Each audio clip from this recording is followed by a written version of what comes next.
Good morning and welcome to TBRCon2022. My name is Beth Tabler from Before We Go blog and Grimdark magazine, and I have the immense pleasure of hosting the Norse Fantasy panel today. And if we could have everybody just introduce themselves, that'd be great.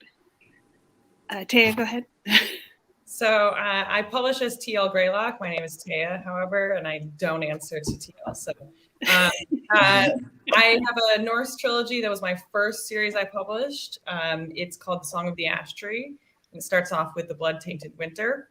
Currently, I'm working on book 3, well, supposedly working on book 3 of the Godforged Chronicles, which the first book is an SPFBO finalist this year.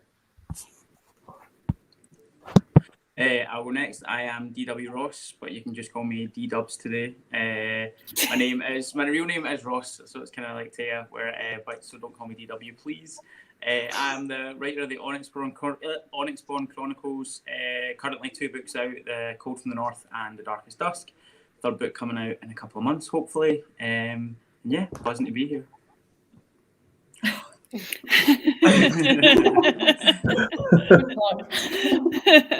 Which way are we moving? I don't have everybody's book, by the way. Yeah, Genevieve, why don't you go ahead? Hi, I'm Genevieve Gornachek. I'm the author of The Witch's Heart, which came out this past February. It's a reimagining of Norse mythology centering an obscure side character, the giantess Angerboda. And I'm working on something else that I can't speak of yet because publishing, but it is Norse adjacent. So, okay. Timandra? I thought Thilde was first. Sorry. My order, it's gotten out of order. Yeah, it's just around. Thilde, go ahead. Okay, I'll go ahead then. I'm Thilde Holdt. I am the author of Northern Wrath and Shackled Fates in the Hancock trilogy, with the 3rd one coming out later this year. Yeah.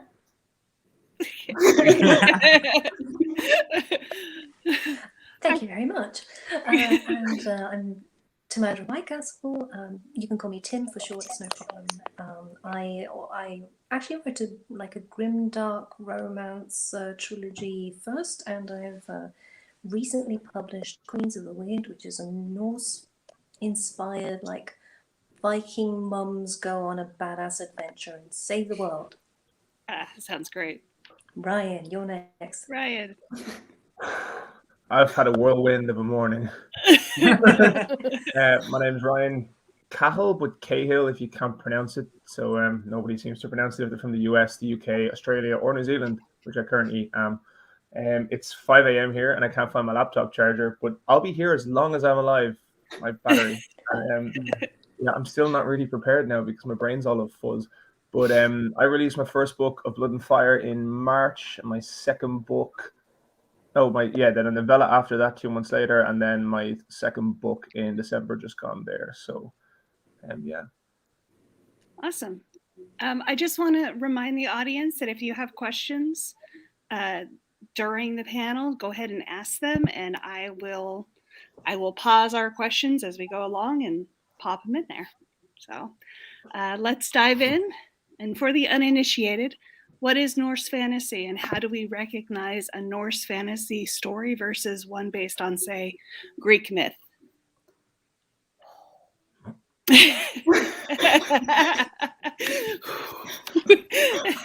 And whoever wants to start, just go ahead and jump in. Nobody's drinking olive oil. More accent in the Norse stories. Yeah, first time. Do they drink coffee? I'll start by saying that I think that for me, Norse mythology really encompasses a combination of pessimism and hopefulness that you don't see elsewhere. I think when I think of Greek mythology, I think of the gods kind of capering around and messing with the mortal world, and they're having fun, and there aren't necessarily, there are consequences, especially for the mortals. It's very bad for the mortals. But in terms of bigger picture consequences, those aren't necessarily there. And I think when you go Norse mythology, you see kind of a bleakness, but also looking ahead to the future as best they can. Okay, yeah. Yeah, going off on that, I think there's definitely a lot of humor in the Norse mythology as well. There's a lot of things to laugh at. There's always a joke, if not at the end and in the middle, on several of them. And I think that really comes through in a lot of Norse literature, that there is a kind of lightheartedness about things. Not taking themselves so seriously. Exactly. Life is life, and you got to have fun while you're in it, right? And you got to leave a good legacy, of course, but you also got to enjoy it. And I think part of that is that, they had this expectation of the afterlife. Like, you always in like Norse fiction, it's like death and Valhalla, but like there's also this humor and aspect of it. Like, I think when you go to anything kind of Greek inspired, you go like Teo as well. You go back through like the Iliad and the Odyssey, and it's all about epic, heroic scope, and everything is so serious. It is like, and then you come to Norse, and it is that lightheartedness. It's that kind of it's heroic, but it's not in this epic, grand, I'm going to write a book about it scope. It's that kind of down in the dirt, get it done.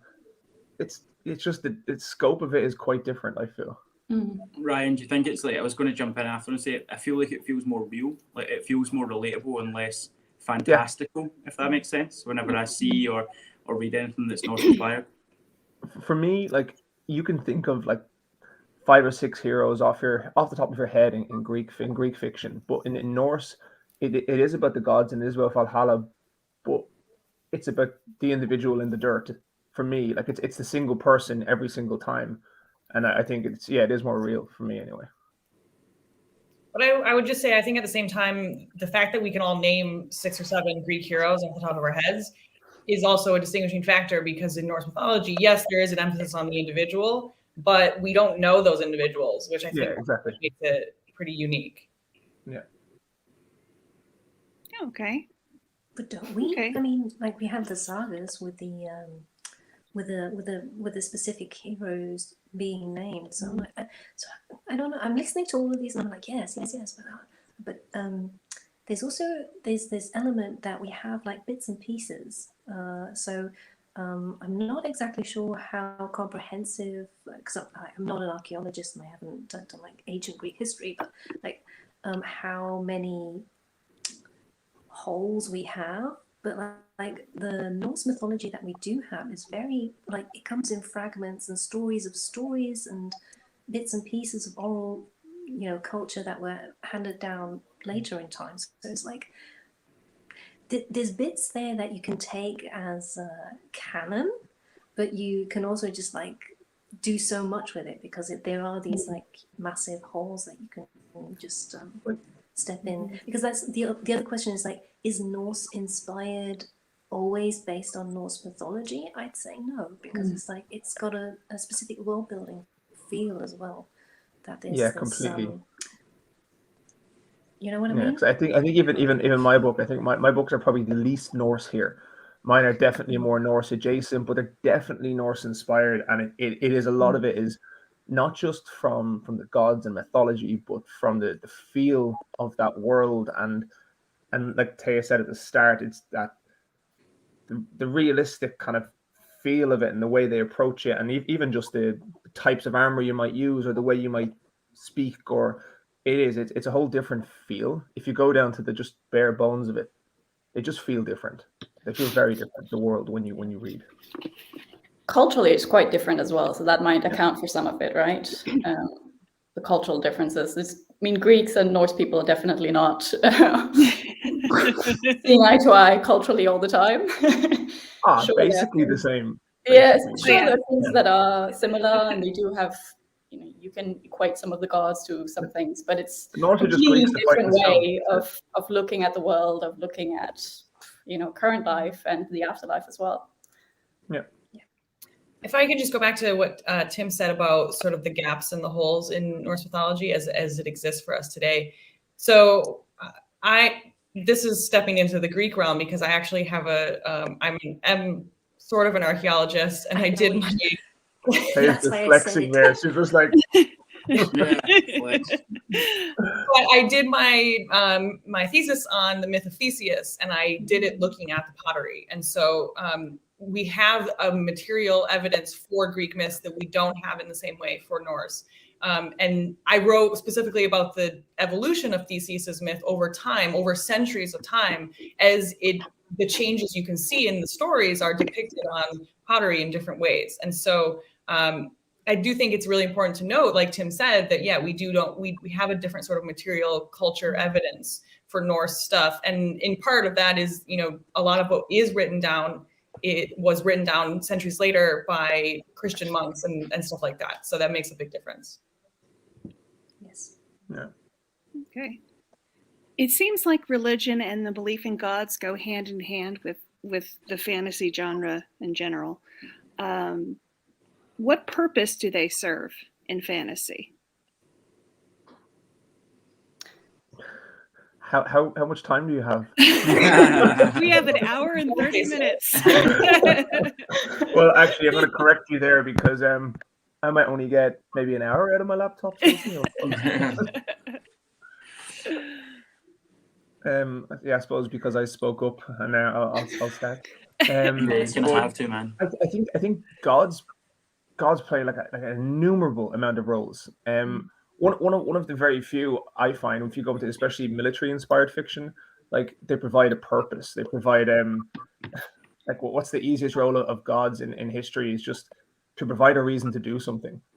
Like you follow something, and therefore you have a creed, which is probably the most dangerous thing a single individual can ever have, because they have a reason to kill someone that absolves them of any real repercussions or moral repercussions in their own head. But that's, for me, one of the main driving factors with gods is it provides a purpose and something to worship, and therefore provides a structure for your whole society. And that tends to be the way, if you look at Greek and you look at Norse mythology, like as in Valhalla, and you look at Odin and Thor, and people will do things folklore for their gods. They will do it because that's what they believe they should do. It provides a belief system that allows you to kind of move forward and can structure, be it a war-based culture or anything similar. There's obviously 100 different ways that God can influence anything, but I think for me that's the first thing that comes to my head. Yeah, I think that's true. Oh, sorry, go ahead. Oh, sorry, no, on you go, Thilde. Okay. I was just going to add that the thing about fantasy is that in fantasy you actually get to write the gods, so the gods get to come alive. Because this is true for everyone, right? Our religion, what we believe in, shape who we are, how we think, why we do things. That's true, no matter what we're talking about. But in fantasy, we actually get to see the gods up close. And sometimes our characters get to interact with the gods, and we get to see them being surprised that their gods act as they do and not as they thought they might. So that's quite an interesting twist on it, that they get to be confronted by their own beliefs, quite literally, that we don't see in other genres. Yeah, that's kind of exactly what I was thinking as well. It's what it is, because it's like the gods in mine. Like at first I was like, I wanted them to be behind this curtain, and then I was like, no, this is cool. I can actually play with these characters and give them personalities in their own lives and things, and then that just adds weight to the story. And like, no spoilers or anything, but there will be, like, I don't know, crossing the fourth wall or whatever, but there will be like moments where characters get to meet these gods and interact with them, and I would say that that's something I'm probably most excited about exploring now that I've kind of I don't know, worked up the courage to do it, like to actually give them a face and a name and everything. So yeah, and I think going back to what Ryan said as well, like having the gods in my book kind of gave me the purpose for each character to do what they're doing, effectively making them pawns to a bigger thing, if that makes sense. Yeah. And that's something I really liked stealing from Norse stuff. Yeah, I definitely agree with that. When I started writing Northern Wrath and Shackled Fates, they actually started as historical fiction. But I very quickly realized that I couldn't write about the Vikings without also writing like all their beliefs were true, because it was such a big part of who they were and why they did what they did. So I had to take that seriously. And naturally, the gods started coming in. And as soon as you have gods on the page, you're in the fantasy realm. So that's kind of how it happened, because I couldn't separate their culture from their gods. Everything just scopes up as well. As soon as you bring gods in, everything, as soon as you take it from the observing god to the active god, anything can happen. The whole world just explodes. It's a pretty cool thing to explore. I would say that's a big piece of it for what I did in my series, because I'm not overly I don't spend a lot of time creating magic in my fantasy. And so the gods automatically give you that element and allow you to explore without having to explain everything, which I personally really enjoy. Little question about this. Little question about it for you all. What do you think about the Norse gods and how human they are, how mortal in a way they are and they act? What are your thoughts on that? Compared to other gods? Because when we say gods in general, we tend to think of this, most people think of this figure that's just all powerful, can do anything, is above everyone. Yeah. I But love it Norse because gods are very human in a way. yeah. I think as soon as you approach polytheism, you have that kind of realness in gods, because I think it's that singular God. Like if you go like the Christianity and the God and Allah, and it's a singular God, and it usually doesn't have a personality. But when you create polytheism, it's almost like people want to personify them, and I think it's fantastic. It's a great way of bringing all these different facets into religion. Personally, but for me, it goes back to what we were saying about. Irish, so I'll keep talking.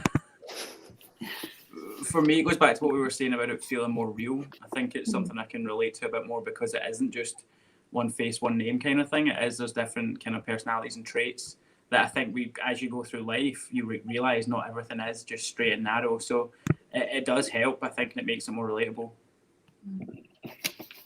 And the fact that they can die and they do make mistakes, my story is just all gods and creatures and stuff. So like there's no interaction with humans really. So I got to, do the whole thing, but with just these characters. And it was like fascinating, like getting to know them a little better and kind of putting your own spin on things. Do you think your approach would have been different if they had been real people that you were trying to convey? Like if the stories had been told as sagas and you were trying to retell that instead of knowing that they're gods? That's a great question. When I finish this next book, I'll let you know because I'll probably have a different answer. Oh, okay.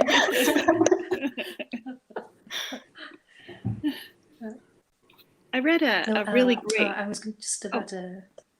Sorry. No, please go ahead. Topic, I just wanted to say what Genevieve just said.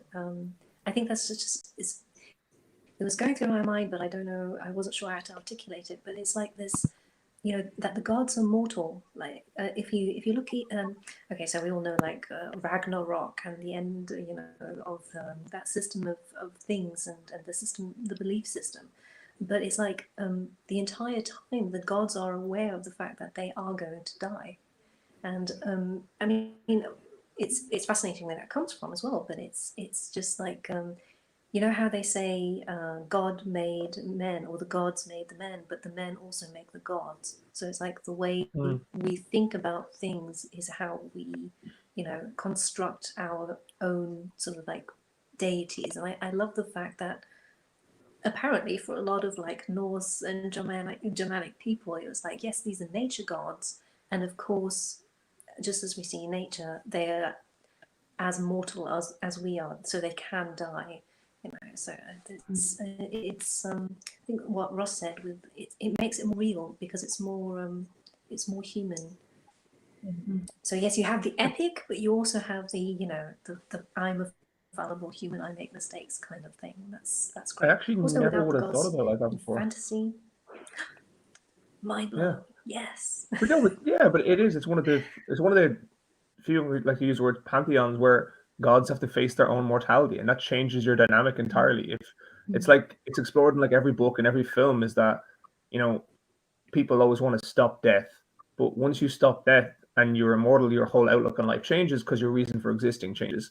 So that's actually really interesting. I'd never thought about it like that, because when it's the first pantheon of gods that really face their own mortality, it kind of explains exactly why they do act the way they do and why they have that kind of personification in myth, which is their mind is blown. Yeah. You're welcome. This really leads into another question that I have. I read a great quote about the Viking religion, that they don't seek salvation, but instead they marvel, acknowledge, and praise attempts to master it by accomplishing great deeds for the benefit of oneself and one's people.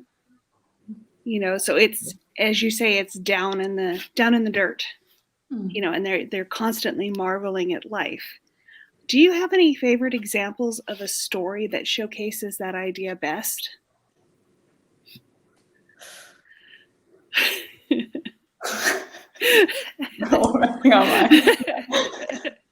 I would say, to start relatively basic, for me, the very fact that they know the end of the world is coming and they know what that looks like.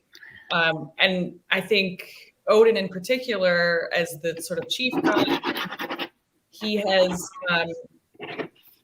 he's fighting against it even though he knows it's pointless. And I think that sets a foundation for a lot of other stories in small ways, in that sense that, like, you might, if you accept fate or not, regardless of what your views on fate are precisely, you're still going to act the way you want to act, and you're going to fight for what you believe in, even if you know it might be hopeless.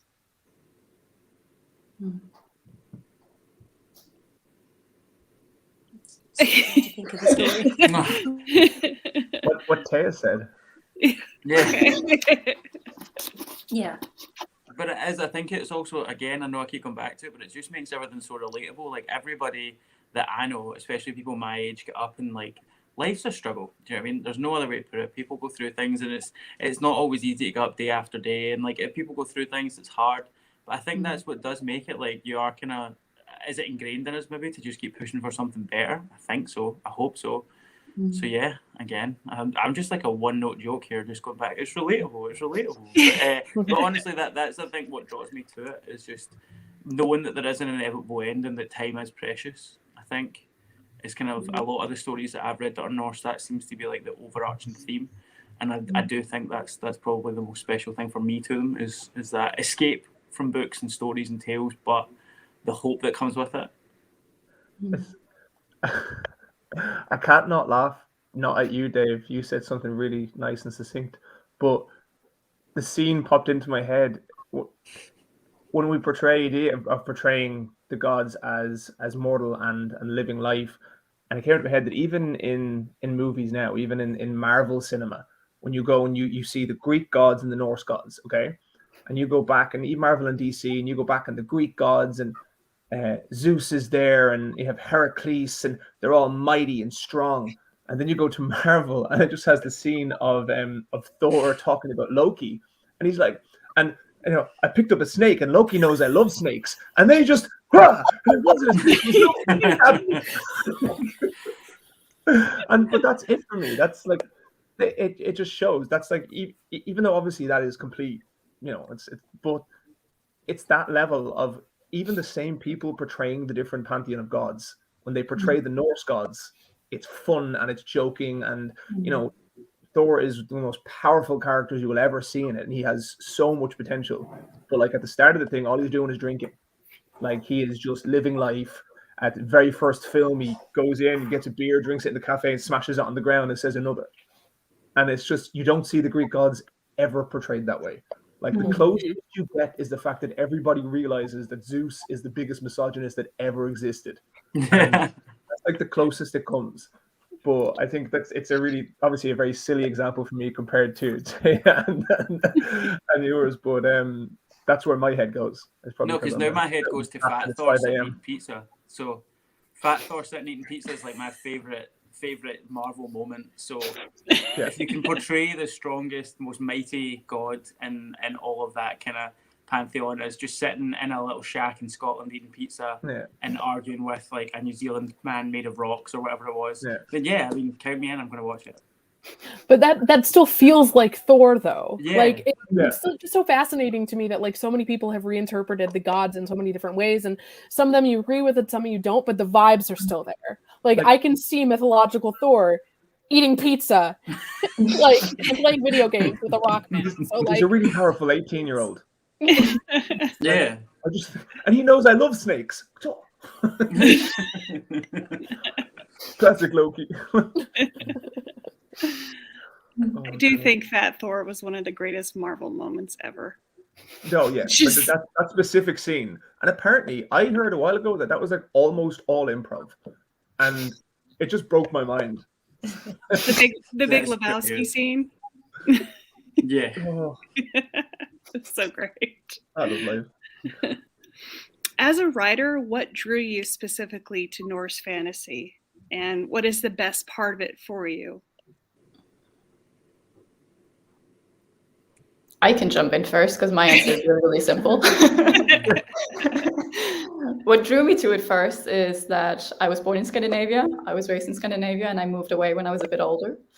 And I did not feel a connection to Denmark, the place where I was born, later on. Culturally, I didn't feel it. And searching for kind of a connection to the place where my parents were from, to the place where I had grown up, I went into the history.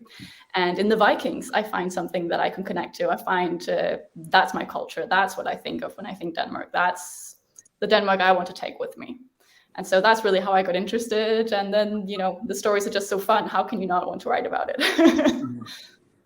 Similar, my grandfather was from Sweden, and I got the opportunity to study abroad in Sweden when I was in college. And I came back, did a Scandinavian studies minor, and that was it. Like, that was, I had read some of the Norse myths like as a child because I was super into mythology, but I didn't start really connecting with them until I was an adult and started I got to translate some of them like from the original poems, and that was super cool. But just like being able to engage like on like an academic level and kind of get to dig deeper was how I got into it. Oh, but it started in Sweden. I think mine is like a base answer. Like, I was just super interested in, to be honest, the look. The look was one thing. The battle type was another thing. I grew up in Scotland, and we have like a really, really rich history about battles, and being like a kind of Celtic background of people, how we were kind of scrappy and everything. I did kind of relate that to like Norse mythology, Vikings, and things like that at first. But then digging deeper, you realise that they were actually like, I would say, one of the first battle-ready people, if that makes sense. They were always ready for battle. They were always trained, that kind of thing. They knew exactly what they were doing. And that bit was what drew me in. And I think that's where my initial character was just a kick-ass guy with an axe. And then it kind of snowballed from there. But it was that definitely drew me to like Norse mythology, Norse culture, and Vikings and things like that. I like fighting. Yeah, I am bred to fight. I'm Celtic blood. I don't know, Vikings, give me stuff. The Vikings. I'm from Ireland. The Vikings came to us. They came to the coast. They raided us. They kind of just eventually seeped into us, and then most of them left with their boats, but quite a few of them stayed. Quite a few. Yeah. I'm the exact same. Like West Coast of Scotland was another place that was. We've got places like down in Largs and things where you can go and they tell you the bits that are like influenced and inspired, or just places that were settlements and things, and that definitely spurred my interest. I'll give you a fun fact. So, like, I'm just skipping ahead here, but when they came to Ireland, and where I'm from in Dublin, is actually called, the reason it's called Dublin is it comes from Dove Linn, because when the Vikings got here where the pool was, they called it Black Pool, and Dove is black and Linn is pool, so in Irish. So that's how much they're here. They're named everywhere. It's class. This is Black Pool, and then like 100 years later, it's still Black Pool. Yeah, same. I love that we have the same kind of because I mean, so I'm half British, half German. My dad's British and my mom's German, so it was always like half of the Germanic. There was. I mean, obviously, the Germanic flavor of Norse mythology is a little bit different than like true Norse, but that makes it interesting because you have the same. How much is Wodan, as we understand him, actually the same as Odin? What's the regional, flavor? And so it was incredibly easy to use because I just had to go back to all of the stuff that I already know, which is, as an author, you don't want to make up every single thing. It's like, no, I know this, I can do this. It's something I can riff off in my sleep, basically. But it's also like the huge freedom. It's there's an expansiveness to world building, like especially due to the seafaring culture and the way that it's not just it's not just in Norway, and it's not just Scandinavia. It's like, you know, you have the north of Germany, you have the Netherlands, you have a lot of parts of Britain, and it's all sort of like Iceland, Greenland, you know. So it's like there's this huge map that you already have and that you can use when you're building your fantasy world. Like Tim, I kind of came to Norse mythology through Germanic mythology. I was a strange child and I watched a lot of opera, and I watched Wagner's Ring Cycle when I was too young to understand what was going on. Classic. But I came back to it as a teenager, like right before I went off to college, and suddenly I was like, oh, this is really cool. Like, I appreciated the stories when I was younger, but didn't understand it enough to really appreciate what was going on. So a little later, I came back to it, and I think a lot of what drew me in was in those operas, the character of Wotan, who, you know, is essentially Odin.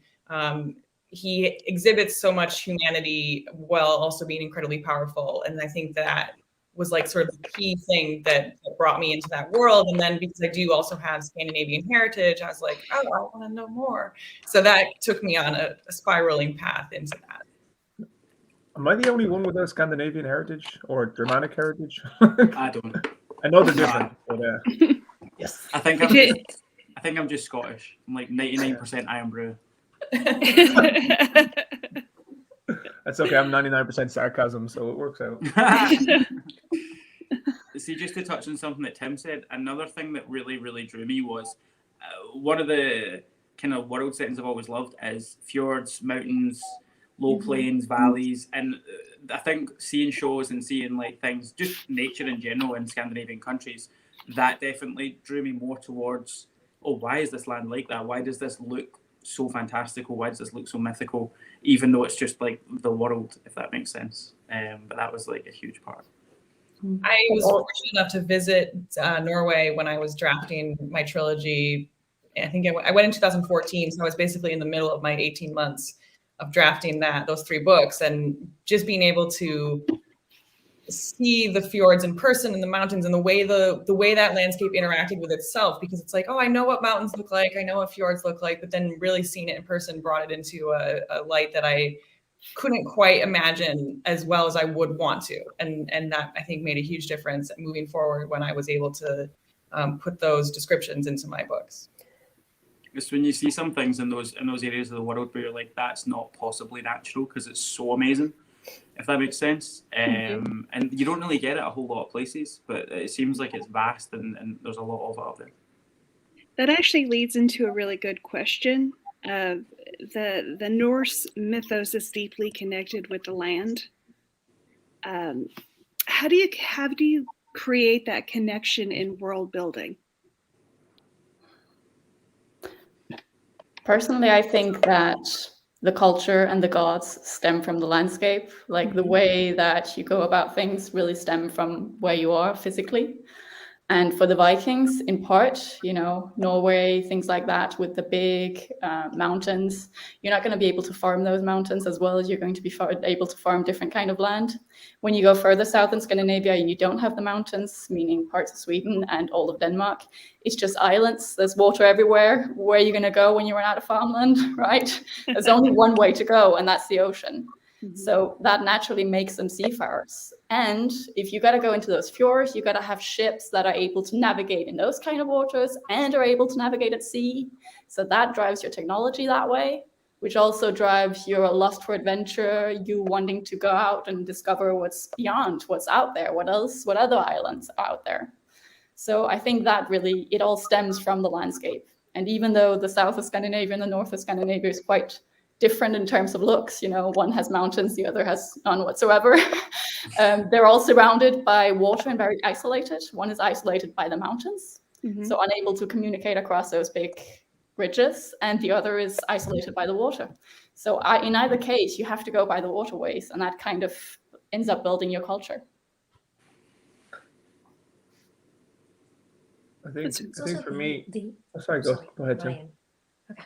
I'm very conscious that I'm a very loud individual, and you seem very lovely and well spoken, and I'm just going to keep talking, so I need to just go.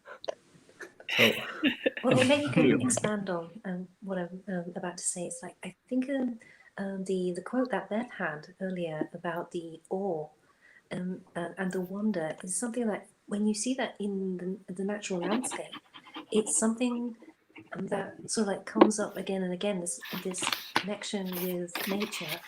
And I was specifically thinking of like, because I remember thinking about this like when I was writing Queens of the Weird, because my main character is like, she's a giant, so a Jotun, and comes from Jotunheim originally. But it was like, but what do the giants actually represent? Well, you know, they're like, they're chaotic. They're not actually evil. They just because they cannot, you know, because they're so powerful and they have all this natural, you know, the elements and the cold and the winter, and you know, it's like it's killing because nature kills sometimes. Yes, you have the awe and the wonder and the wow, this looks so incredible because I'm a 21st century adventurer and I'm very safe, you know. But back then, it's like the sea can kill you, the mountains can kill you, the ocean can kill you, the storm can kill you, the thunder can kill you. You know, so it's like it's this this aspect of, yes, this is glorious, beautiful nature, but it's also deadly, or it can be very deadly. And to the people of that time, it must have seemed like an unstoppable force. And so I think this connection with the land and you know, something like awe-inspiring or like nearly magical, that's something that's so innate in Norse mythology. You know, that makes it so rich to take on as a fantasy author, because you're always like, how do I do the world building? And then, you know, the world building is incredibly easy because you can say, well, you know, this world is populated by all these natural forces, but they're called giants, or they're called gnomes, and they're called, you know, I always forget the little Swedish house spirits. There's a name. Tomtage. Never mind. And but probably in the German. There's a lot of different ones. But I think that's a great point. And also building off that, like, even though, you know, the gods and the giants are at odds in the myths, like the gods still end up needing things from the giants. They still need that connection with the wilderness and with the wild. And so that, I think that's to your point, like it is intimidating. It is like this awe-inspiring, magical thing, like the landscape. And it can hurt you, but it can also help you, and you do rely on it for your livelihood. So, yeah. That's also epitomized by the story of the creation of the landscape being that it came from a giant. I mean, Yes. It didn't come from a god body, it came from a giant body, which brings a wildness to it, but also like a little bit of humanity to it. So the landscape in the world is a character as much as anybody else's, I think.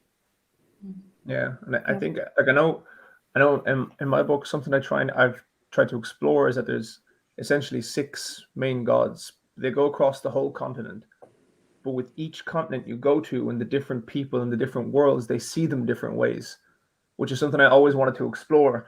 Is when you come to the Norse area, the gods are depicted a different way because they're in a more harsh environment. The things they need to survive are different, and the way they look and what they worship and what they ask for is different.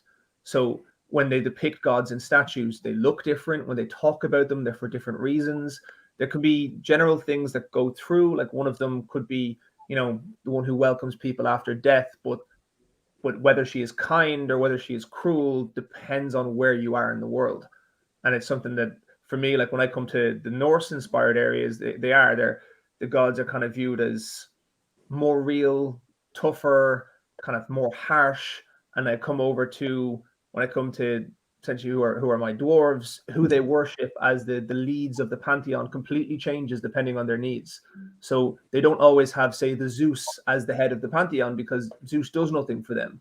So they switch it around and change it. And for me, it always depends on the landscape. And that's something that particular question is something I wanted to really explore in mine, because I went very kind of Tolkien-esque, and I have elves. Not all of them in any way are exactly the same as what you'd be used to, and it'll keep changing as I go forward in the books. And I have different races, but what I wanted to do was go, you know, do the dwarves see their gods as dwarves?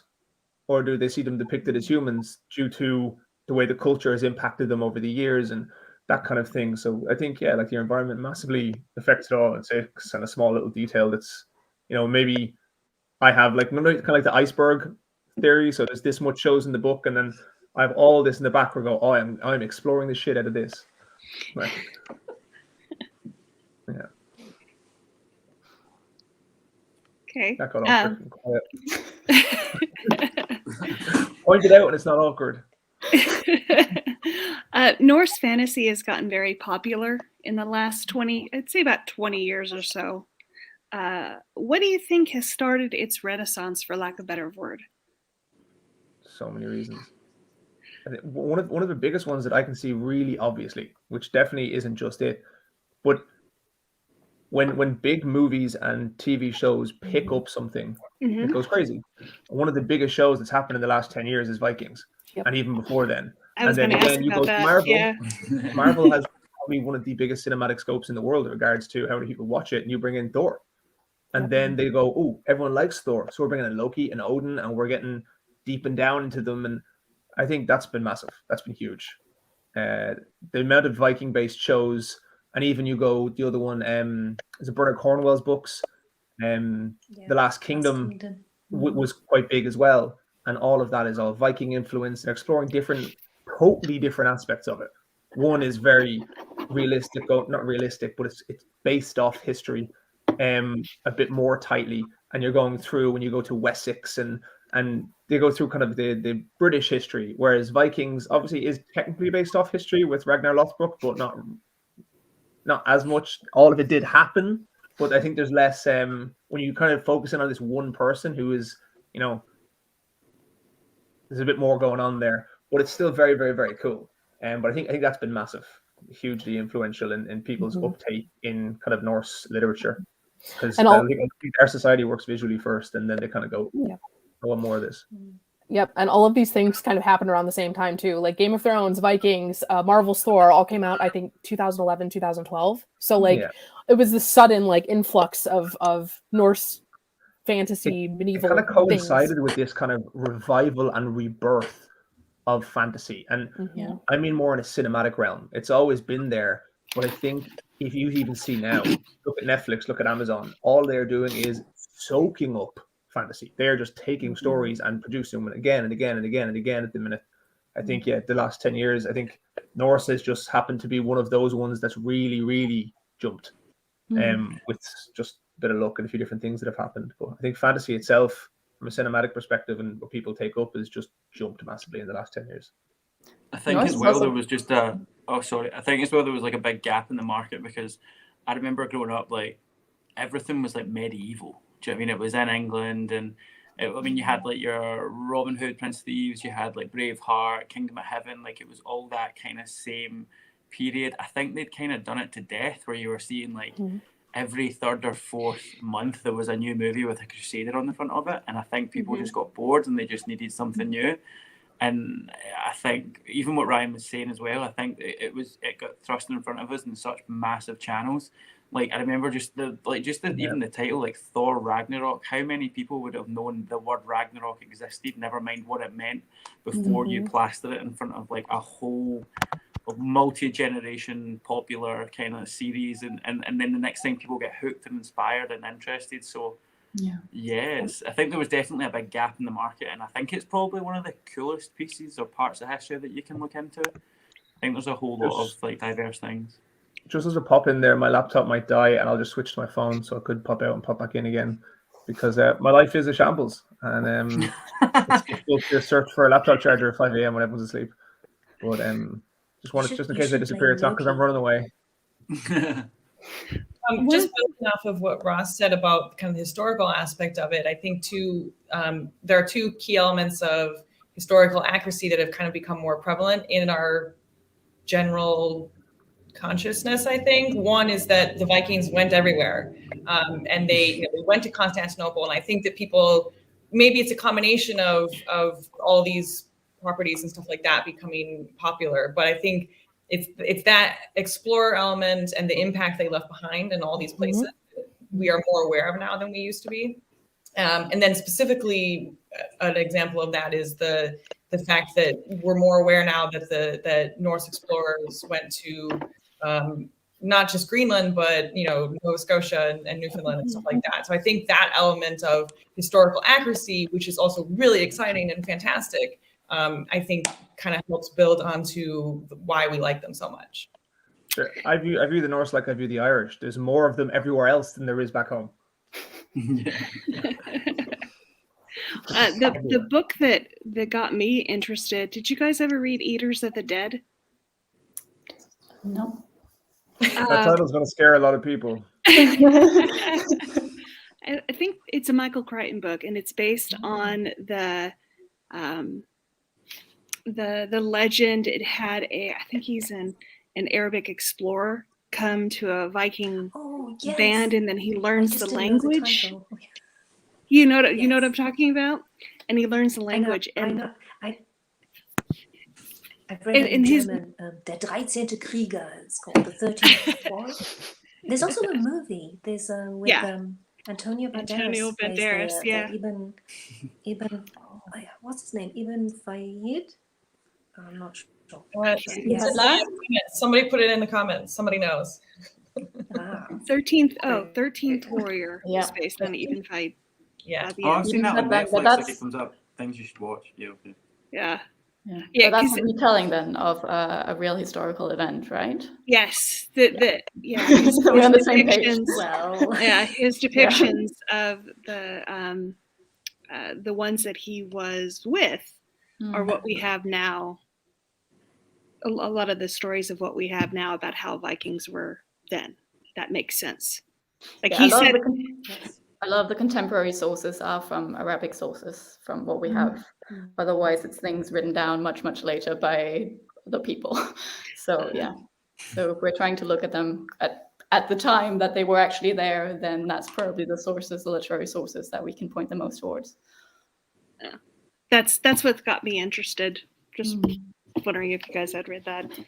I think that we can agree that Thor is as close to the actual myth as Santa Claus is to Krampus.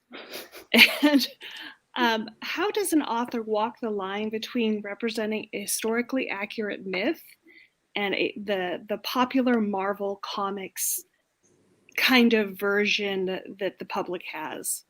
Do you know what I mean? Go ahead. I think it's so. I was very aware of this because I do take a lot of free choice, free artistic choice, man. But what always stuck in the back of my head was that there are still people who actually this is their religion. So how do I make it clear that I'm building on those the old Norse myths, but I'm also, of course, I'm referencing Marvel because I know that's my readership, the fantasy readership. They're going to have the same. Who is Loki? Tom Hiddleston, obviously. Who could possibly no one else could be Loki. They did a whole series about it, but it's like this. There are people who still worship those gods. So on the one hand, you have to be super respectful, and on the other hand, it's how do I make it very clear that I'm not trying to be disrespectful. I'm taking certain elements and sort of riffing off them. So I don't have an answer, but I was very conscious of it going into the writing. Sorry. No, so was I. That was a huge thing for me in my book too, to be cognizant of this is still an active religion. So I'm writing a fictional story about the deities from an active religion. So that's an extra layer of things to worry about and to be aware of. Would you have sensitivity readers in that case? I didn't. I didn't because I couldn't afford it at the time. You have to be able to compensate people for their labor. You can't just be Absolutely. Can you read this for me? Tell me what you think. I mean, you have to pay everyone who reads your book. Let me just get the calculator out and screw it. No, but I think Sorry, I'm there's, having major internet so there's a trouble. So like I'm self-published missing like author. entire sentences. I'm so sorry. Don't worry, any sentences So of mine you I miss thought are my probably a good agenda thing for you.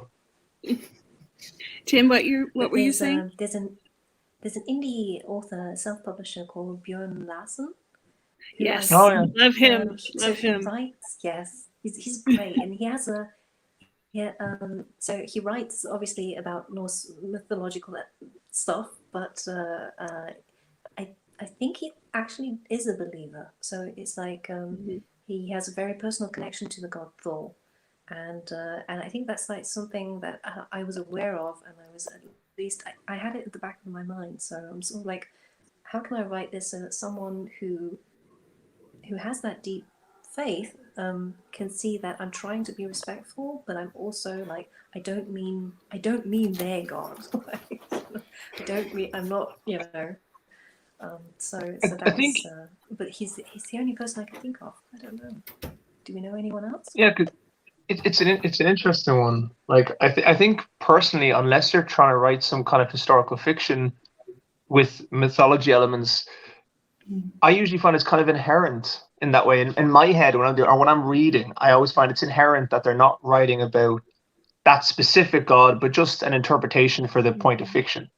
And especially with Norse mythology, I think, and Greek, Norse and Greek in particular, I think there's so much done over the decades and centuries with so many different interpretations that there truly is no one version of a god to stay true to when you try to portray them. I suppose it's just about just having a modicum of common sense and being respectful, and you're not taking a god and just making a laughing stock of them in a way that doesn't fit your story. So you could be writing a comedy and all of the gods could be silly. And I think to me, that's fine. I think it's all context. If it fits your story, then it's okay to a level. But that's the thing always gets it for me. I think, there's so many representations of these types of gods. Just being respectful in its own way within the bounds of your story, I think, is kind of like the bare minimum that you can do as an author, like with anything you do. Mm-hmm.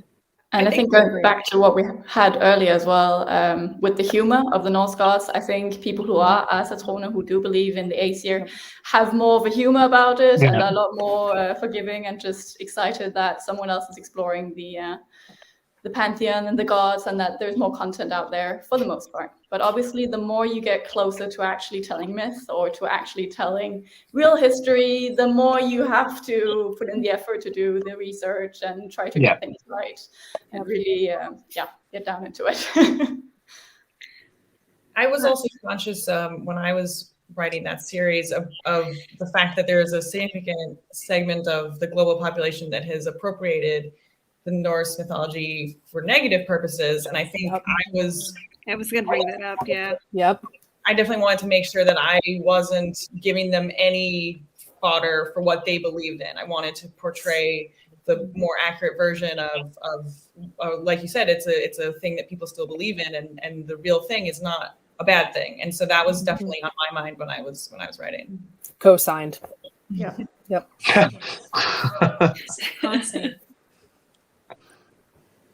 But I was going to ask, like a lot of sorry. Oh no, please go ahead. But I was also going to say like that to put this back in the context of fantasy as well, as that fantasy. I mean, this is like my personal approach to fantasy as a speculative fiction is you're always in communication.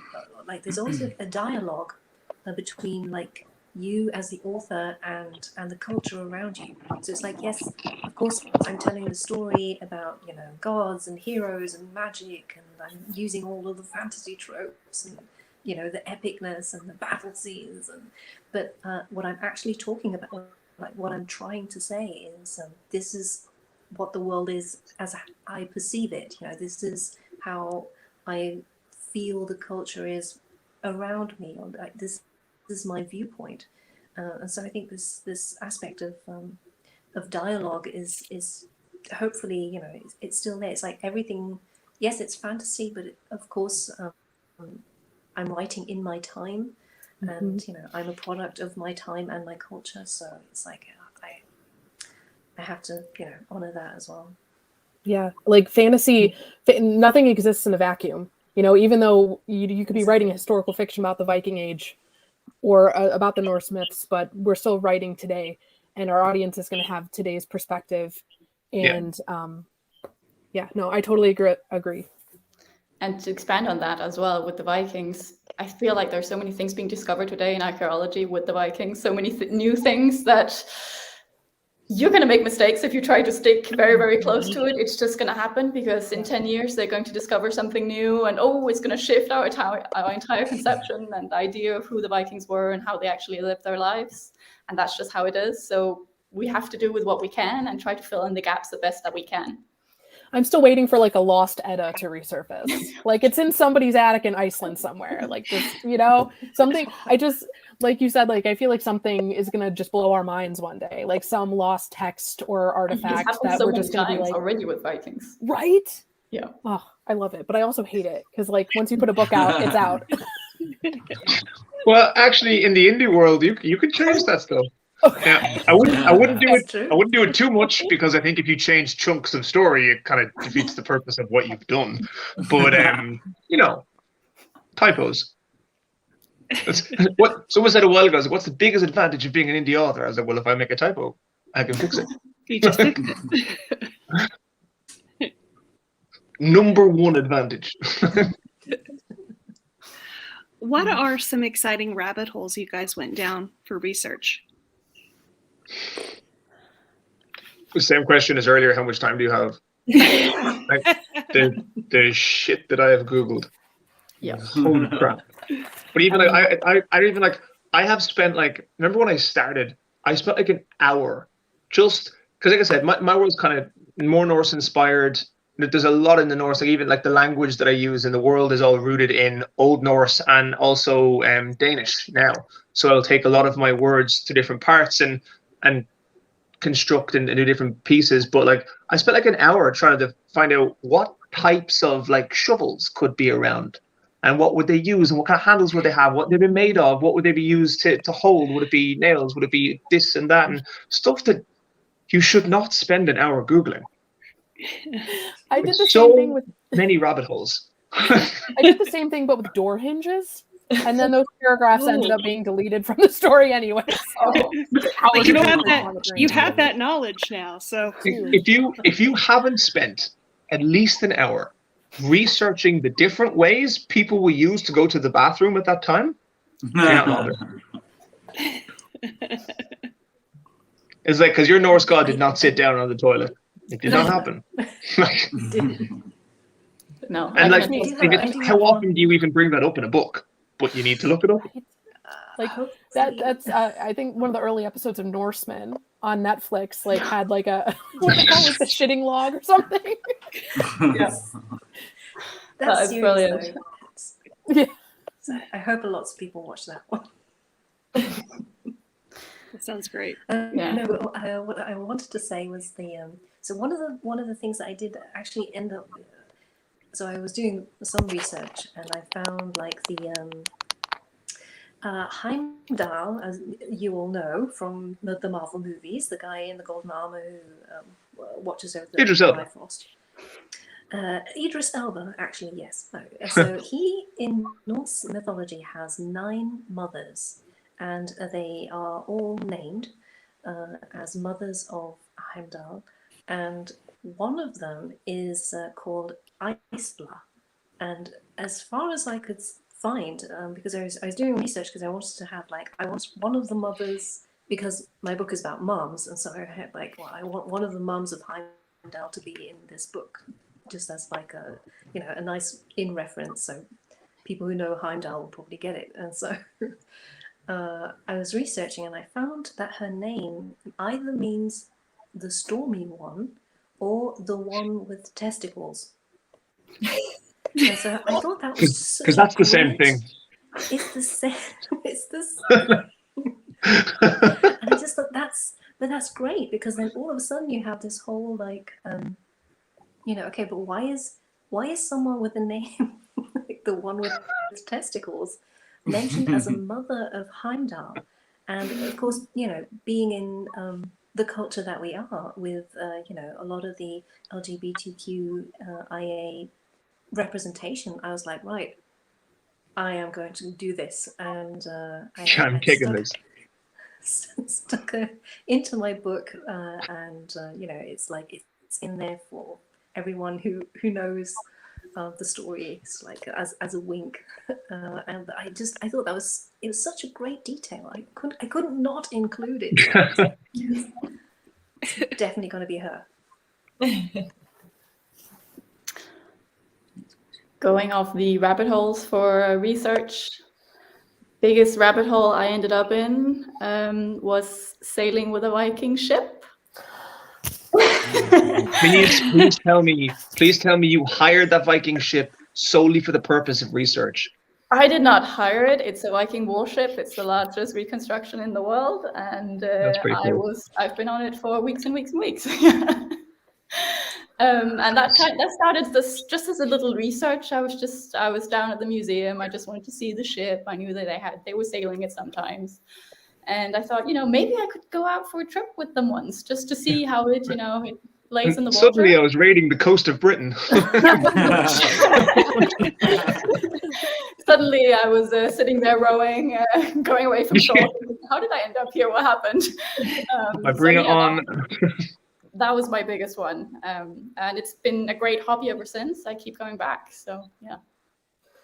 I do have that is very cool and slightly related. I do have a scene in the third book of my series where we're building a ship, and so obviously I had to do everything I could to make that as vaguely realistic as possible, without having a ship to look at or anyone to talk to, and that was a struggle because the ships are so important. They're so important. You want to make sure you're doing the right thing by them as best you can. So that's like every time I read a book and you see like a scene where someone's forging a sword, I'm just like, you brave soul.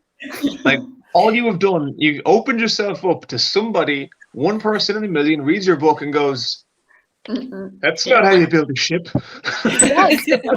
Oh my gosh, like I feel like my entire current project is just like a practice in being as vaguely realistic as I can. Hey, like you said, because I'm researching like a place to have the story, and all I can find about this place is from Assassin's Creed Valhalla. And so I'm like, should I just be vague about where they are? And my friend is like, yes, because the people who know will know. So if you know, you know. Yeah. Unless I've had the time, like you were saying, Tay, you took the time to really kind of go through and find out how you do it. Like, and she's like, let's build a ship. Fade to black. What a nice ship. Yes. Because there's just like there's points where like I would love to do that. Like I'd really like to do it, and I'm kind of going, I just know. And in fairness, I haven't had anyone give out to me about anything yet, but I just know it's going to happen. Yeah. Like it's going to happen. It has to happen. But like actually, that's a rabbit hole. Sorry, I didn't mean to talk over you, Genevieve. I can imagine everyone here at some point, right, depending on whether you allow horses to be in your book, has looked up how far a horse can travel in a day, and at some point has gone, can you ride double? To which the answer usually is, you will kill the horse. So yeah. See, and I think that was going to be my example. Was literally that was like, how far can a horse ride? And then I just was like, I don't really care actually, because I have this mountain that gives people magical powers. So for all I care, the horse can go as far as I want it to. I think there's two elements to that, and there's something that I found a while ago, which I thought two pieces of fantastic advice. And one of them was, when you introduce all these magical elements in your world, the easiest way to get anyone to accept them is, if you want somebody to accept a winged horse, you just have to explain how the saddle works. And the idea would be that if you ground it in the most simple way, if you make a saddle so realistic that the person can understand exactly how it straps around the wings, they have no problems getting on that horse and flying away. And I think when it comes to how far someone can carry a horse and what the horses can do and what things can happen and whether you can ride double or not, there's something that Brandon Sanderson said a while ago, which I have taken to calling Sanderson's rule of cool, is that sometimes outside of the realm of what's exactly possible, when you're writing, it's better for it to just be cool. When you clang two swords together, they don't make that noise. When you pull a sword from a scabbard, it doesn't rasp because it's usually with animal skin and oil to keep the blade clean and safe and not rusty. So it doesn't make that noise, but it does make that noise because they make it in movies and everyone sees it in movies and hears it in movies. And if you don't write it in the book, it's just not as visceral. And that rule of cool really, really dominates a lot of things. So like you go down rabbit holes and you look at things, and I think for history and gods and specifically forging of weapons and ships, and that kind of needs to be a bit more down to the nose, because there are shipbuilders who will read your book and there are blacksmiths who will read your book. But those other little aspects, you can play with them as long as it's cool. Cool goes a long way. Cool goes a very long way. Yeah. Yeah. Can they ride double? No. But if you have someone in the back shooting an arrow while they're going that way and he hits a really cool shot, you can do it. Yeah, it's like always thinking, well, Legolas rode that shield down those stairs, so I can do this. Legolas took down like a fucking 200-foot elephant with an arrow. Yeah. Like, and then slid off the trunk and goes, that only counts as one. Yeah. One of my favorite scenes in history. Yeah, that was such a great scene. All right. I have a language question for y'all. Did any of you elect to use kennings? Yes and no. Look, I started and I had a character who talked in kennings. And basically it was too complicated. Like there's just no way that the modern person is going to get all of the references and going to understand everything. And I tried a lot of it. I tried very little of it, but it always ended up coming back to the fact that it was just going to be too much. And I was not going to spend 3 paragraphs after each sentence explaining what they actually said and what they meant, because that just takes you out of everything. Just putting it in italics afterwards every time. Yeah, exactly. So I tried it, didn't work for me. I couldn't make it fit. So yeah. I'm very bad at poetry, so like I can appreciate it, but like if you like look at any of the Icelandic sagas that have poetry and kennings in them, like there's always the little asterisk and they're explaining all of the kennings like in the side. I'm like, this is really taking me out, man. Like, just tell me what happened. Not that I can't appreciate it. Not work in fantasy. Right. Yeah. Well, it depends. I mean, Terry Pratchett would have a witch. Oh yeah, but Terry Pratchett's like. I know, but the kennings are actually interesting because, like, I don't know if you've read this yet, but there's a new translation of Beowulf by Maria Davana Headley. Yes. And I think like she does a really interesting thing with the language in that she really tries to work into like the syntax. There's a lot of sentence structure that she then tries to retranslate into English, like modern day English. And I think she's doing like really interesting things. Like I do not have that talent. I wish, but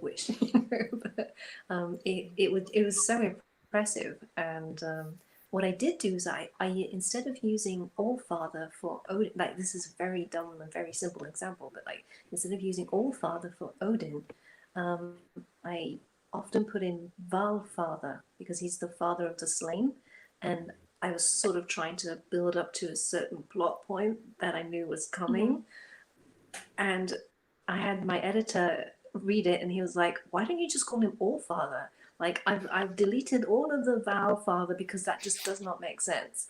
And like, that's his name. Stat. That's his name. Yes.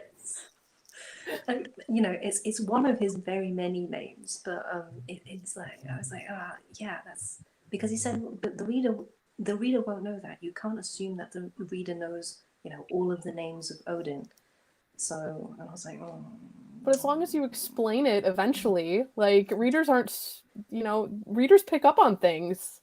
You got to give him some credit. Some of them, and as long as you don't try to use all of his dozen of names, then if you want a list of the names of Odin, Neil Price has them in the Viking Way. There's a lot. And yes, I have the Viking way sitting right here. It's probably one of the biggest fields you have to navigate when you're writing is how much do you hold someone's hand. It's a decision every author has to make with everything they do. Like, do you say, "O Valfather, father of the slain," and then everyone knows, or do you just keep it that way, play it the way you want to do, and let people get along with it? I think there's different types of readers as well. Some of them just massively prefer different ones. And it's impossible to please everyone too. Those same people who are gonna get on you about the blacksmithing and the shipbuilding. Like sometimes when you have like such specific knowledge, it can be frustrating because you're like, nobody ever gets this right in stories. But it's like we can only do so much, you know. I think the most fantastic example for me in history is the Wheel of Time, because it's over such a long period of time and they're released years after each other. Like you're in like book 7 and they're explaining shit you found out in book 1. Like you go through it and he's like, "This is Lan. Lan is a warder. A warder is somebody who protects," and you're like in book 10 because he goes back and re-explains everything every single time. Like it's really interesting. It's a decision everyone makes, is how much to hold someone's hand. Because people say those books are 1,000 pages long. I was like, yeah, but 200 of them were in the first book. He had to do that. Yeah. Yeah, no, we have to. Yeah, he did. Because there's so much there's been so time long in between books and stuff. Yeah, and you know, you spent an entire book talking about an entire other group of people, and then you forget. And yeah. Mostly because there was so many and they were published over such a long time as well. I mean, such a long time went by before you got the new one. Now we can read all of them in one go, and it's not going to be the same experience. Exactly, and that's what happens. All 10,000 pages. You got to choose, right? As long as you're consistent, I think that's really the key. As long as you pick it and you go for whatever you've picked, and you just stay consistent to that. I think that's the most important. That's probably like if you're to pick one word and stick it over every single writer's door, it's consistency. Yeah. I learned a really great kenning researching this question. War onion. Okay, I don't know that one. What does that mean? A war onion is a Damascus blade. It's a sword. I'm definitely creating a war onion though. Yes. Isn't that cool? That's amazing. Wow. You've just done stuff to my brain now. Because I was talking to a friend of mine. There's a blogger called Library of a Viking, and he's from the Faroe Islands. And I was talking to him a while ago, and he said something about using a book to kill someone. Okay, and I went, "I'm doing it." I've just read that. Sorry. Sorry. I do that all the time. I'll sit there and go, "Oh no, that has to happen." And you're like, "Oh, haha, funny." I'm like, "No, I'm killing someone with a book. It's happening." So someone is taking an onion into battle, and it's going to happen. This is my war onion. It's just so great, isn't it? I'm going to make you cry. Sorry. It's early. It's early, and I'm bad enough as it is. So yeah.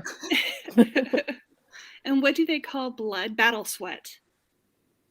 Kennings are cool. Okay, that is cool. Kennings are cool. Yeah. That is very, very cool. Like if you know, you know. If you know, you know, and if you don't, you're going to be very confused. What's happening now? It's like what is that rhyming slang? Fighting or the rhyming like bees and honey, money. Yes, you got it. What group? But Kennings is just cool. It's like Cockney rhyming slang. Cockney slang. Rhyming slang. Yeah. Like if you know. So I just have this image. I just have this image now of like two characters in a battle, and one comes up to the other one, and he's bleeding down his face. He just goes, "You're sweating."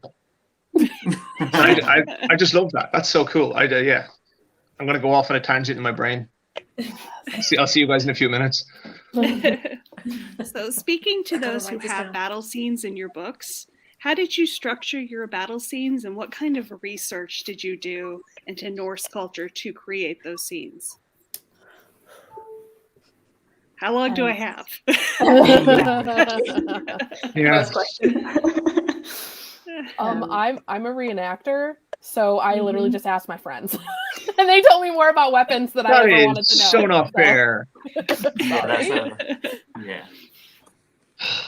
Yeah. I would say for me, I consumed a lot of media around, like, mainly battles, not just kind of like Norse battles and Viking battles and things like that. I read a lot of books. There was a great book, and it was like the greatest battles in history or something, and it was like a real depiction of different battles, whether it be sieges, whether it be open field battles, whether it be small close combat battles, and just kind of understanding. I read a book as well that was more about the actual soldier on the front line, so the actual person with the sword who's charging at the other person with the sword, and not just like a telling from a general at the back kind of thing, to really kind of understand what the nitty gritty of it was. I did a lot of that because everything I saw, especially with like Norse stuff and Viking stuff, it was really hand to hand. Like, I mean, I know you see people like have bows and everything, and what they do, like break the shield wall and then they shoot through it and things like that, and some of the depictions. But a lot of it is just really like my face versus your face. We have these small arms, and we're going to try and kill each other. So I did quite a lot of reading on that, because just the notion of it is so different from what I was brought up watching. Like, if you Braveheart's like one of my favourite films. It's not just because I'm Scottish, I promise. But like, there's a scene where they're fighting at the Battle of Stirling. There's a scene where they're fighting at the Battle of Stirling, and they literally just have like the Scottish army and the English army, and they just charge at each other, and then it's just this weird melee of everybody just flying around and falling over, and there's no real structure to it. It just becomes like a big massive scene of people fighting each other and confusion, whereas a lot of the Viking stuff did seem very tactical, which I kind of liked, and there was always form and like function to what they were doing. So I did quite a bit of reading on that. I enjoy those one-on-one battles more than like a huge clash of armies, just because there's always like when you're doing like a holmgang, when you're writing a holmgang or reading it or watching it, there's always like an emotional element of like, why are these two people fighting, and like that is really compelling to me. Yeah, well, I think that's one of the. Go ahead.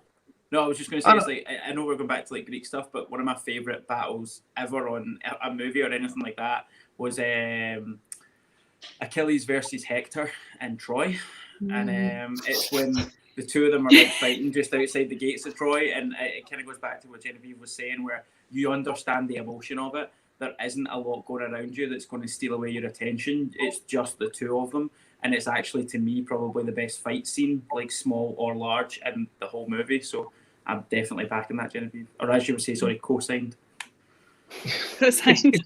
It's an interesting one with fights, I think, like that, because there's two aspects. So you're researching, tactical and utilities, the weapons and the tactics that they would use, but then also when it comes to actual fight scenes. So it's like you were saying there, I actually tend to not like, I like the individual. So for me, I imagine my fight scene like if you have a camera and if it's a battle and it's above the battle and you want to come in and out. So for me, I'll go, you see the scope of things and you make it emotional, and you kind of just flash the scope of things and make it emotional. It's kind of like I think the word is blocking. You want to find out where everything is as you're moving, but keeping it entwined around one or two people, because I think the reality is, and people will point it out because it's been a thing in the last while, is that if you just have two people, and like the Hector and Achilles battle, which is an incredible fight, but when you go to actually do it, the reality is most of those single fights with nobody around them, it doesn't last that long. Like they kill them in 30 seconds. So to allow you to do a fight like that, you can make it longer and make it more dramatic by scoping out and seeing things around and scoping back in, and because therefore 5 thrusts of an arm isn't done in 12 lines. I think that's the thing for me. I think with battles, I would say, with, like you said, Dave, you consume a lot of media. I think learning by osmosis is probably the single biggest way a lot of authors take the information in, is that you consume it and just passively, and then you research specifics. But I think a lot of that is kind of in our heads when we go to do it. I know for me it is, and obviously you said it's the same. But yeah, I think learning by osmosis is massive. A lot of the research is just specific weapons and tactics for me. But yeah. What's interesting about the holmgang thing is that's kind of something I tried to apply to all of my battle scenes, where instead of trying to make it too big and see everything from above, I'm literally just with that one person. And every person is going to experience a battle differently. Every battle is also going to be slightly different. And that kind of gives me a possibility to make every fight feels like a new fight, like something. It's not just the same sword clashing against the same axe and going back and forth again and again, because the emotions is really what drives it. And once you're very grounded with that person, with that one character, you get to experience the battle through their eyes and through their experiences, through their emotions. And that's really what's going to make it emotional as well for a reader. Otherwise, it's just action. You know, this person does that, and this hand goes there, and that arm goes there. If you don't have that emotional pull, then why are you dedicating 30 pages to it? And it's what makes the story really sing. Like when you switch between a character who understands what they're doing, and you show the way they go through a fight, and you flash to someone who they'd have no idea what they're doing.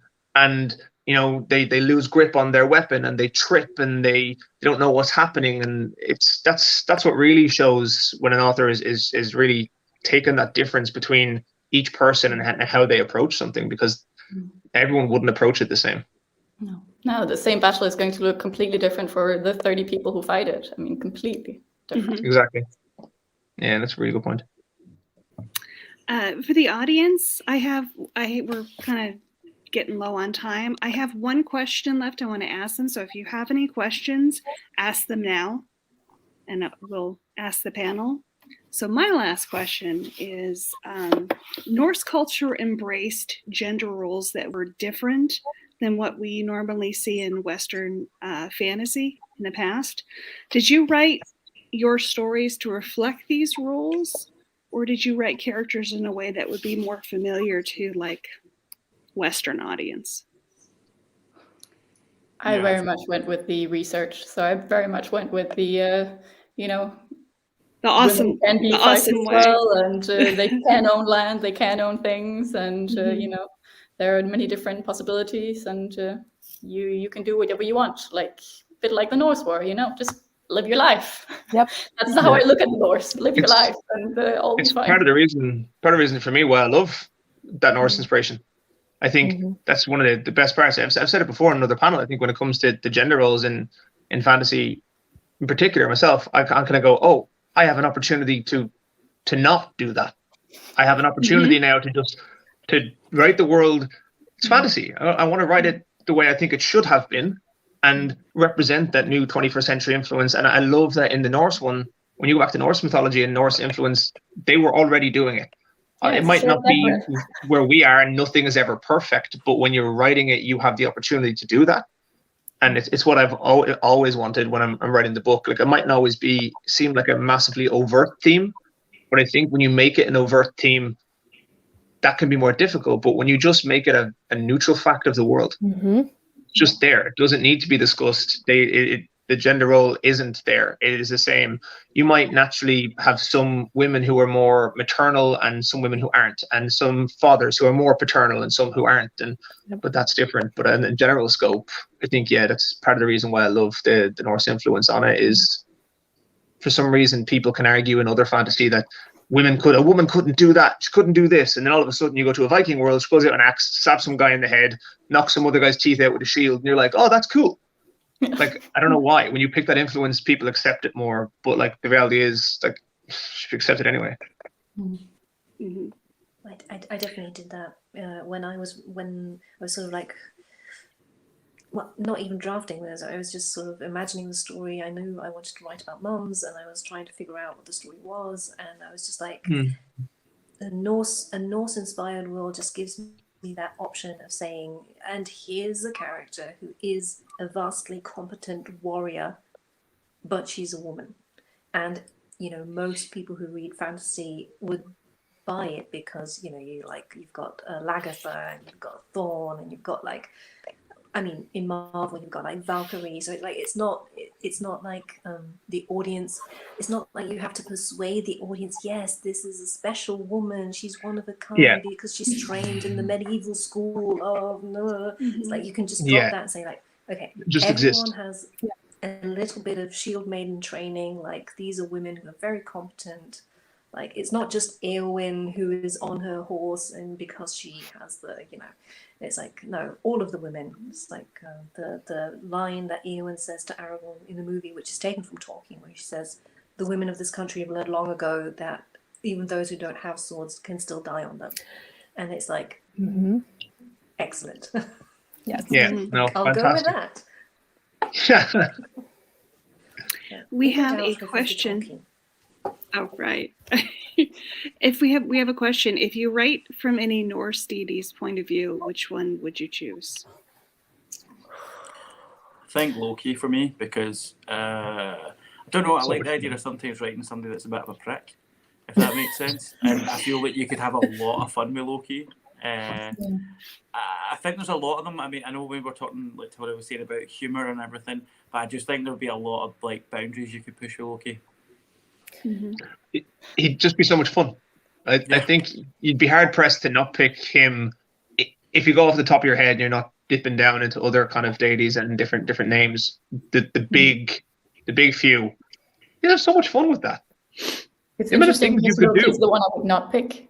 Or Oh, okay. Because thinking I exactly the would be same too thing. worried about being inside his head and knowing his plans would ruin all the chaos that he brings about. That would be my main worry in trying to write Loki. That's from actually- within his head. That's a really good point. That would be quite difficult. I think you could do it, but it would be difficult. It'd be It would really be very hard. difficult. Because the whole point is he's a Machiavellian schemer.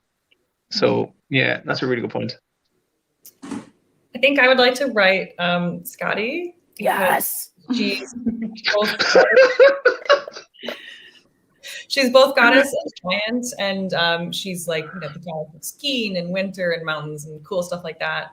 But she has a complicated kind of relationship with both the gods and other giants, and I think that puts her at an interesting point of place from a character's perspective. So I think she'd be fun.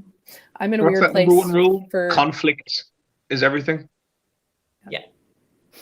I'm in a weird place for answering that question because my book is from the perspective of a giantess, and like I am also working on like a Scotty project. So I'm gonna bow out of this question because I've done it already. Hold on. No. You can't make that reaction and then bow out.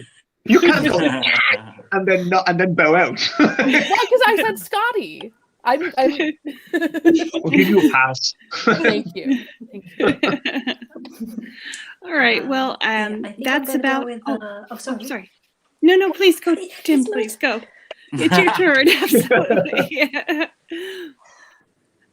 I think I'll go with. I was thinking about Saga, so the goddess of all of the sagas. She's like the not exactly muse, but she's the one who inspires the poets to write their stuff. And I just like I have this idea of this really great bard character. She's just like drinks a lot and inspires people with her songs, and it's like that would be awesome to. And I'm not very good at that, but it would be awesome to try. Is it me or do all the cool characters have a very strong lineage in drinking? Well, yeah.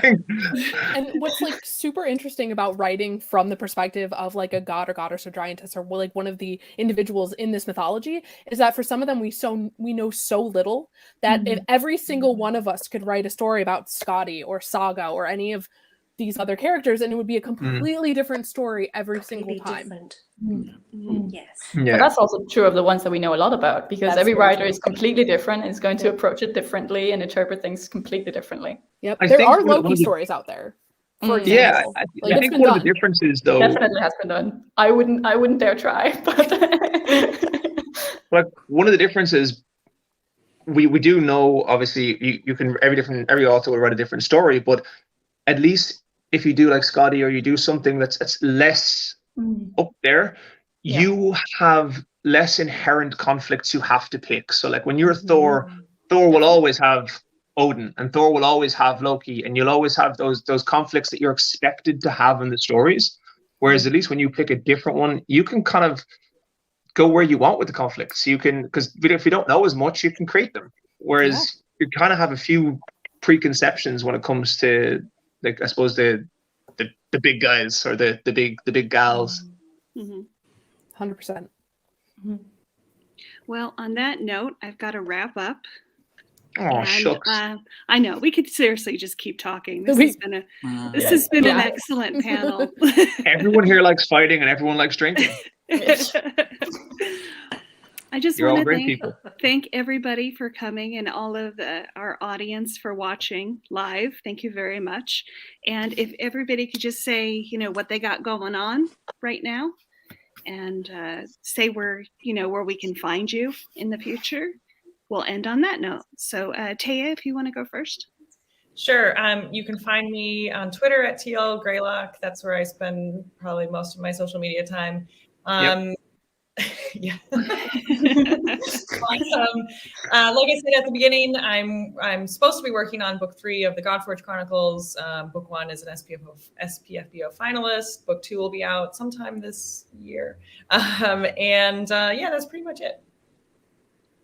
Genevieve? Okay. Yeah. Yes. I'm on Instagram and Twitter at Jen Gornichek. I'm much more active on Instagram. I'm currently on hiatus from Twitter to work on my next project that I can't speak about, except that it is basically an Icelandic saga fan fiction.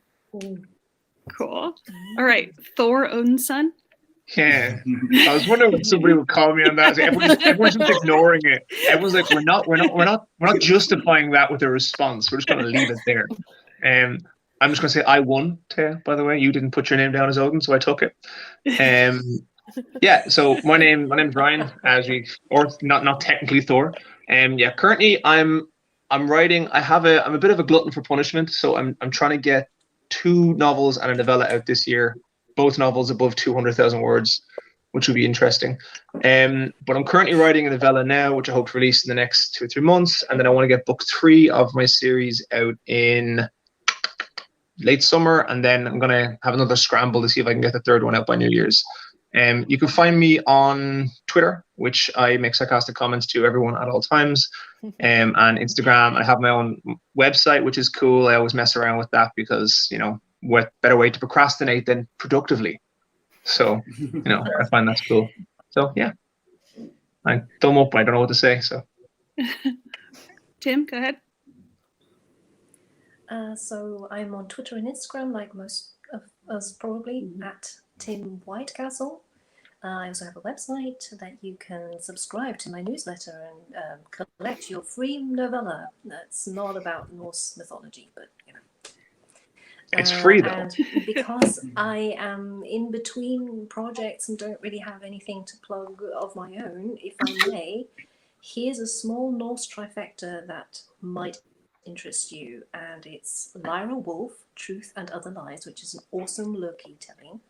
Cat Rector, the Goddess of Nothing at All, which is the story of Sigyn, and Hannah M. Long, Hall of Smoke, who is Norse-Inspired. So, you know, go read those books, and when you've done that, maybe I'm finished with a new book. I don't know. It's like, I love I all would those watch- I have books. nothing. I love all of those books. I would watch Genevieve reaction videos all day long. So great. Truth and Other Lies is also an audiobook, by the way, Yes. narrated by KCE, aka Norse, of course. So 100% recommend. Yes. I think you're like the world's most natural hype man. As long as I don't have to hype myself. Yeah. Oh, I it's a great start to the I day. can write something good enough that Genevieve does that reaction. So I'm gonna say that today. Is it my turn? Yeah. Oh, Go ahead. okay. You can find me at my website, Thilde Hold, or my Twitter, Hold. And in terms of books, there's Northern Wrath and its sequel, Sacrifice. And the 3rd one's coming out at the end of the year. So yeah, that will be the end of the trilogy. Awesome. And Ross? Yep, you can find me on Twitter. I actually have it in front of me because I couldn't remember my own Twitter handle. It's DWRoss8. In terms of what I have out, Ryan, if you could hold the book up if you still have it. Oh yeah, here we go. What? I have my own books here, but I have my own books. I didn't hold them up once. I just don't even think. Thanks, Ryan. So that's Cold from the North. That's book 1 of the Onyxborn Chronicles. Book 2, The Darkest Dust, is out. Think I'll have the 3rd one out maybe this year, depending on how much sleep I get with the toddler. I don't know. And then after that, I'm going to write a Celtic Scottish inspired 10-book series. Who knows? But that's the plan. But yeah, that's where you'll find me. That's in that film. exciting. Sounds good and cool. And I'm Well, Beth too. Tabler at Beth Tabler, and I run Before We Go blog, SBF BO Judge, and I am one of the editors at Grimdark Magazine. So, yes. So, And thank you, by the way, for hosting. Yes, thank This has you. been really, Thank really Thank you fun. very much. oh, my, Yeah. absolutely Great my questions. pleasure. This was wonderful. It was a lot of fun.